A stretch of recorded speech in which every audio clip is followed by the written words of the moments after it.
সুমি ছিল এক ছোট শহরের মেয়ে। বাবা ছিলেন দোকানদার, মা গৃহিণী। ছোটবেলা থেকেই সুমি পড়াশোনার ভালো ছিল, কিন্তু তার আসল আগ্রহ ছিল কম্পিউটার আর প্রযুক্তির দুনিয়ায়। গ্রামে কম্পিউটার শেখার সুযোগ ছিল না, কিন্তু সুমি হাল ছাড়েনি। পুরনো বই, ইউটিউব ভিডিও আর মোবাইল ফোন দিয়েই কোড শেখা শুরু করল সে। বন্ধুরা মজা করত, বলতো মেয়েরা আবার প্রোগ্রামার হয় নাকি। কিন্তু সুমি বিশ্বাস করত, স্বপ্ন পূরণ করতে হলে আগে নিজেকে বিশ্বাস করতে হয়। এইভাবে অনেক লড়াই করে সে কলেজে কম্পিউটার সায়েন্সে ভর্তি হয়। দিনে ক্লাস, রাতে টিউশনি করে খরচ চালাত। অনেক সময় ঘুমাতে পারত না, কিন্তু চোখে ছিল জেদ, নিজের পায়ে দাঁড়ানোর।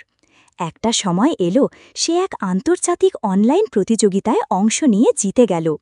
তখনই একটা বিদেশি সফটওয়্যার কোম্পানি থেকে অফার আসে রিমোট চাকরি। প্রথম মাসের বেতন দেখে মা চোখে পানি এনে বলেছিল, তুই সত্যিই পারলি মা। সুমি তখনও থামেনি। নিজের গ্রামের জন্য একটা অনলাইন কোডিং স্কুল খুলে দিল, যেখানে মেয়েরাও শিখে সফল হতে পারে। গল্পের শিক্ষা: স্বপ্ন বড় হলে পথ আপনা আপনি তৈরি হয়। কেউ যদি নিজের লক্ষ্য স্থির রাখে, পরিশ্রম করে আর বিশ্বাস রাখে নিজের উপর, তবে সাফল্য একদিন আসবেই।